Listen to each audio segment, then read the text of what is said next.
Hey everybody, welcome back to Bloodborne. This is part 26, and we're starting off here in the research hall. We just talked to Simon at the end of the last episode. And testing out the damage of the Moonlight Sword a little bit. Oh, it's wonderful. Oh. Oh, I know. I'll have you know. So do come back. Oh. I'll have you know. So do come. So again, we're not able to get any blood from her. And we weren't able to actually give her the brain fluid either, so I think that there is something with her quest that I don't know if it's glitched or bugged, or maybe you have to pass a certain point before you're able to give her the brain fluid again. I'm honestly not really sure, but we definitely have it. And we're just not able to give it to her at this time. But we'll be able to come back and give it to her later on.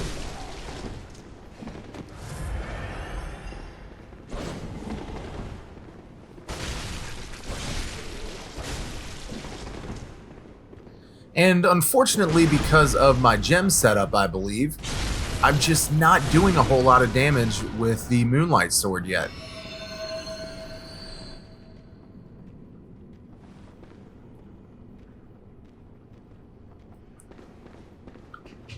And I think I was saying in a previous episode that it seems like Arcane is very heavily reliant on the blood gems you have. And I think this was the point when I really started to realize that. Or maybe I'm just building things wrong or relying too much on Arcane to try to do damage with this particular weapon. I'm not entirely sure. But as you can see, I'm doing hardly any damage to the living failures here.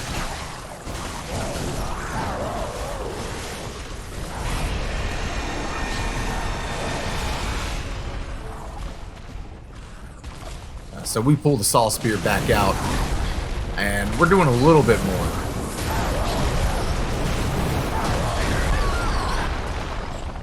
And I get my ass handed to me a little bit.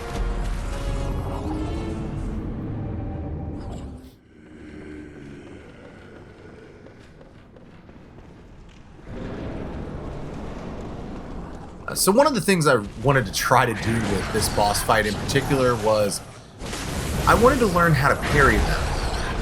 Because there is a trick that you can do with the air runes, where if you put all 3 air runes on, and then you kill them at the right times at the end of the boss fight, you can get like millions of blood echoes. So I kind of wanted to try to do that.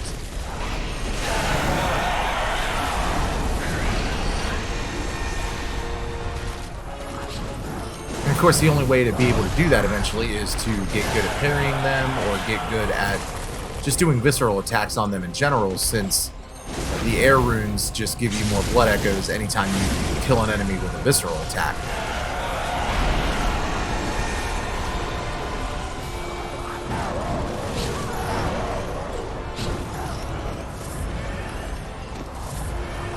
I actually don't find this boss fight to be that challenging necessarily, but there's some things about it that just make it kind of difficult sometimes. And that's mostly just because most of their attacks can knock you down, and most of the other attacks that they have can also stun lock you as well.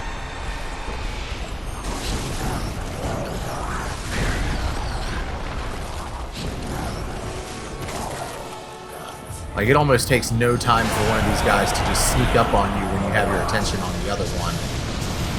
And I think they balance it out pretty well by just having 4 of them, on screen at any given time. But it can still prove to be a little bit too much sometimes if you're not used to fighting them.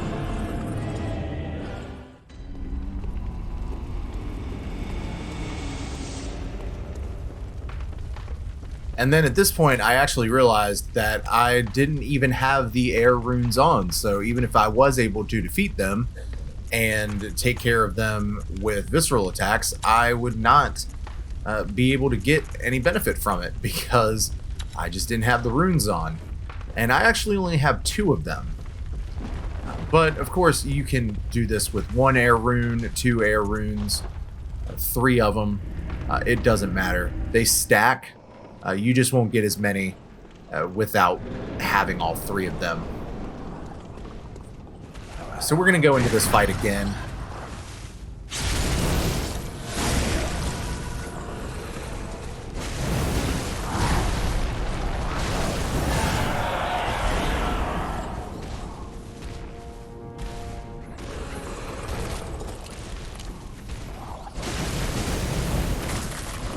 Now, I was really trying to fish for backstabs. This guy was not having it.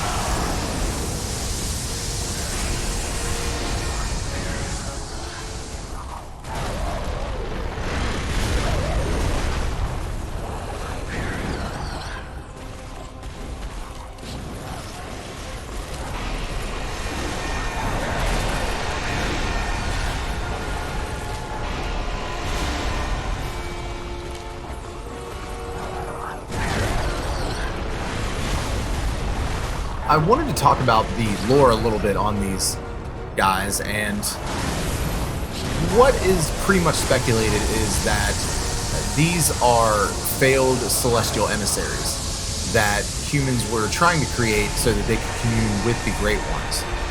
And I think that's pretty apparent with just how they look and how they act.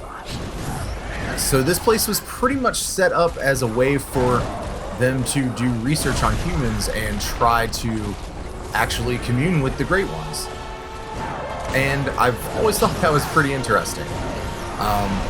Especially when you take into account what the patients inside the actual facility look like, with their blob heads, and just the way they kind of wander about, like the celestial minions that we fought earlier in the game kind of wander about. So I think that that's really, really interesting that we send people to Yosefka's clinic and she actually turns them into celestial minions, which means at some point, at least to me, it seems like they figured all of this stuff out.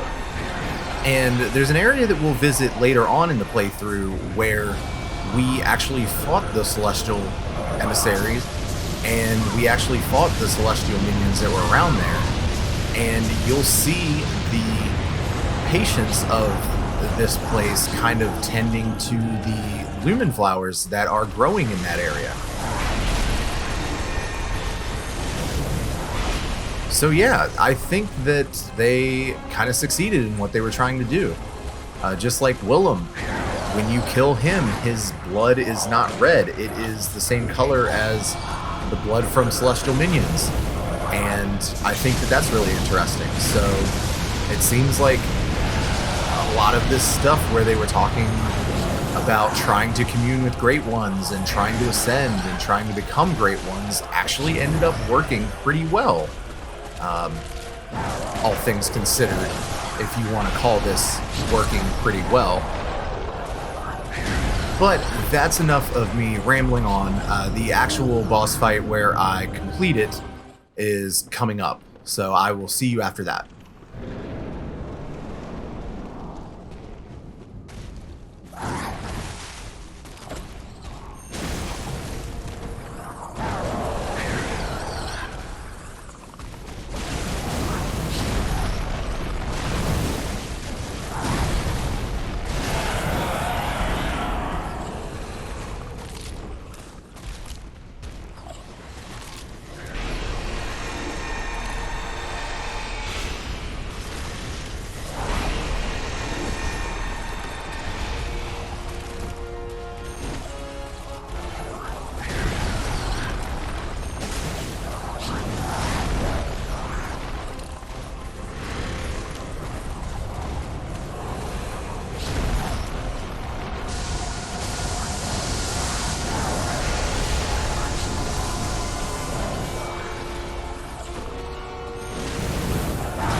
So yeah, I was hoping to get a visceral attack on that last one that I killed, but unfortunately, it ended up just killing him instead of actually giving me a visceral attack against him.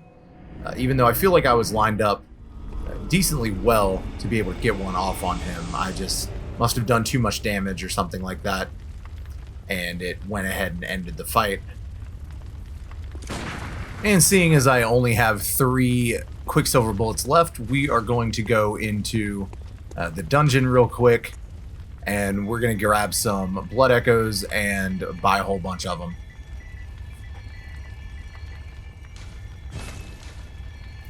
And I decided, why not? Let's just go in, we'll get as much as we can, and we will take care of getting as many blood vials and Quicksilver bullets as we possibly can. And I went ahead and redid my Carol runes just so I could get as much of the blood echoes as I actually can get.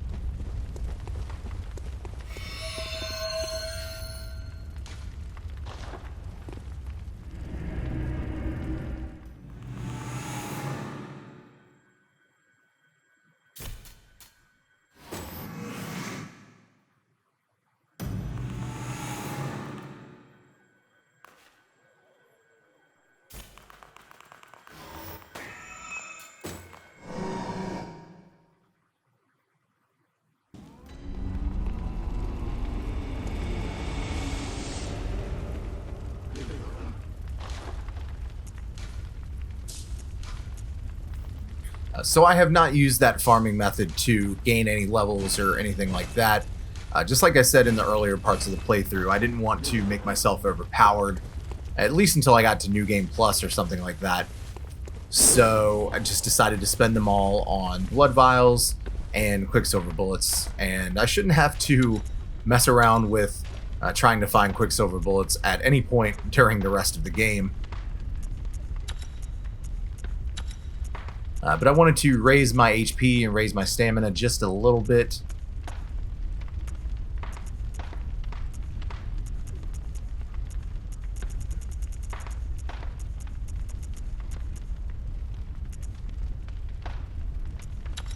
And I figure while I'm at it, I might as well raise my blood vial count.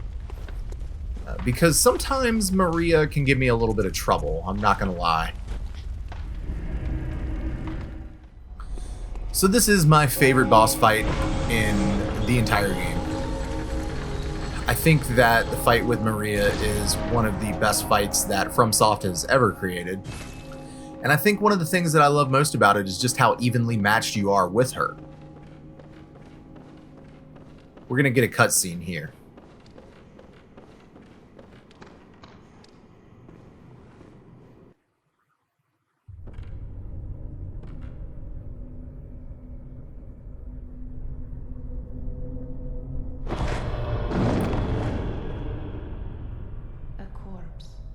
Should be left well alone.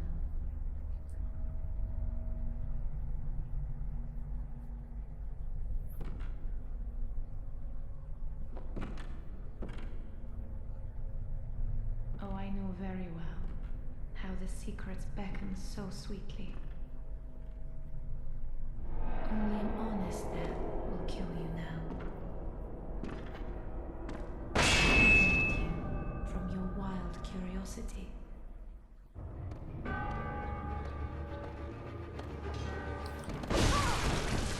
So yeah, she's about to whoop my ass.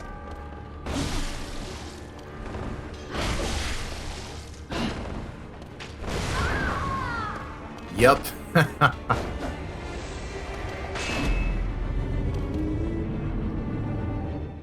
don't know what it was, just something about the opening moves that she gave me. I guess I just wasn't really paying much attention, or just kind of thinking about how I was actually going to fight her, whether I should try to parry her or not. Because you can parry this boss pretty easily. She definitely gives you a lot of good chances for it. But I really, really like fighting her one-on-one like this. I don't like fighting her with parries, just because I feel like this fight is set up so well to be an evenly matched duel that, you know, I kind of want to just give her the respect of fighting her one-on-one like that and not trying anything dirty with her. Except for these arcane attacks. I will shoot arcane attacks at her all day. And I think I parry her once or twice. I also really like the lore of Lady Maria, and I may have stated that already, but without getting too deep into it, she was one of the hunters with Gehrman, and she saw the horrors that Willem and Bergenworth enacted on the fishing hamlet, which made her kind of cast everything aside. She threw her sword down the well in the middle of the fishing hamlet and sort of became a savior for the people in the research hall, offering them like comfort and stuff like that. Specifically, she's here because she is guarding the fishing hamlet. I think both to keep the secret of the Healing Church from being completely exposed in a way, and also to keep people from going there and messing with the destruction and whatever is left over from what her and her fellow hunters and other people from Bergenworth ended up doing once they got there in the past. Hopefully I didn't mess that up too much. It's hard to kind of keep all of Bloodborne lore straight. As far as like characters and everything, I know the characters and sort of what part they played, but the entire overarching story and background of it, I'm not always completely familiar with. And part of this playthrough was also to kind of piece together certain things myself from what I remembered and new things that I tended to discover or kind of think about as I was playing through the game. So most of the things that I've kind of said throughout the playthrough have been just speculation of things that I've put together myself.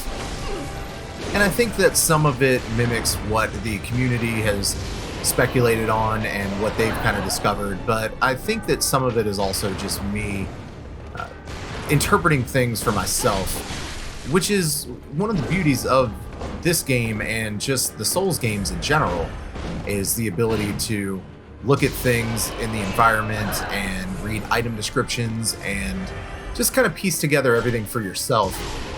Because I know that a lot of this lore has been written about. There is a very, very long document. I wish I could remember what it was called, but it was really, really good and full of a lot of speculation that somebody had related to a lot of the stuff in this game. And I think it was even done before the DLC came out, so it's probably not completely accurate at this point now that the DLC had come out and answered a lot of questions that people initially had. But it is still an interesting read, and if I can remember the name of it, I'll put it in the description or something like that. But I'm about to die again, and then we're going to get to the actual fight where I defeat her. So I will see you after that.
So not the best fight that I've ever had with Maria, but again, I'll take it. I did try to parry her a few times. I will definitely admit that. You know, no big deal. But that's going to do it for this episode. So thank you very much for watching, and I will see you in the next one. Have a great day.